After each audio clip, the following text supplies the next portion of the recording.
One of Dr. Heiser's favorite phrases is, context is king.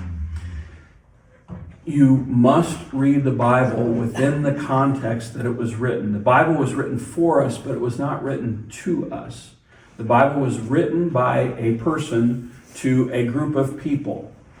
And if you understand who it was written to and who it was written by, that's the correct context that you need to read that.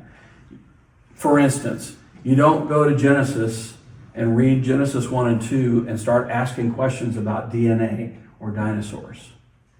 Okay? Because Genesis 1 and 2 is not about DNA and dinosaurs.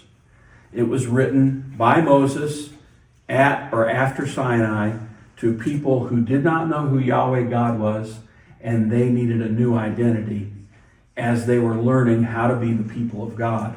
And so Genesis 1 and 2 was written from Moses to the freed slaves of Israel as they were preparing to go into the promised land.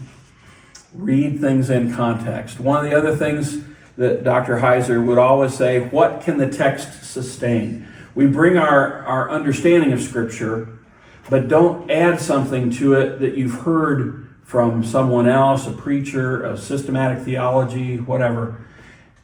What does the Scripture say? What can the text sustain? What can the text hold? And a text says what it says, and it only says what it says. It doesn't say more than what it says. And if you want it to say more, then go find another piece of Scripture that says more.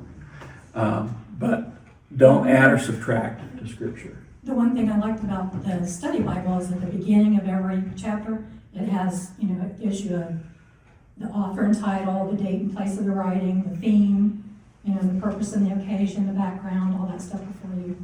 Yeah, absolutely. And that's good to have in your brain. Dr. Heiser, in the video we didn't see, and it's in, you have a link in your papers, but he says, I want the ancient Israelite living in your head when you read the Old Testament. And I want the Second Temple Jew living in your head when you read the New Testament. Because what we think it says is going to be different than what they heard it, the people that it was actually written to. And so we need to have that context in our head so when we read it, we understand what was going on.